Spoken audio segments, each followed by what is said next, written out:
amin'ny alahady fantaotao zao zany deuxième édition an'ny esa zay atao eny Anosy mizara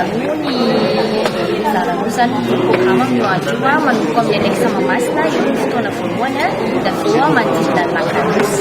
dia fiverina amin'ny annexe Mahamasina ihany. Ny fandraisana anjara 7 arivo ariary dia misy karazana animation maromaro zany mandritra ny fotoana io na ny eny an-dalana na ny ao amin'ny annexe Mahamasina zany zay fampitorana loko moa zany mahazo loko tsirairay avy izany loko zany mpandrajana rehetra dia samy mahazo tsara rehetra. Isan'ny fatafitro anatin'izay manomboka amin'ny 7 maraina no misokatra ny varavarana dia amin'ny 10 manomboka ny fihazakazahana dia le animation voalohany zany misy animation souvary misy koa ny animation fiarahana mpanao saxophoniste elentsika zany misy maritra mivany mandritra ny lalina misy ihany koa ny animation boa eny amin'ny madinakanazy zany misy koa ny DJ samihafa zany mampandehantsika ho amin'ny hazakazaka dia izy tsy voatery mahazakazaka foana zany fa afaka manao tongotra afaka mandeha tongotra zany leny dia afaka misy madidino eny misy sonorisation zany eny dia afaka mandia afaka manao selfie afaka makasary afaka manao setimy zany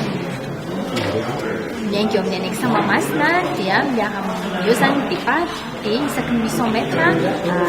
fafazana loko zany olona rehetra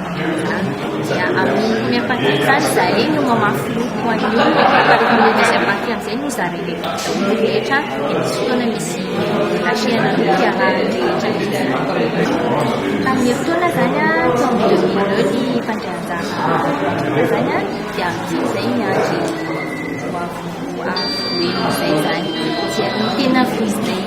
ina ny antony le lucré zany dia divertissement zany tena hoe miala voly anatin'ny zavatra sport zany satria misy hazakazaka ao dia misy mipartage zany hoe afaka mandeha famille zany olo iny tena hoe mipartage fotoana mamy zany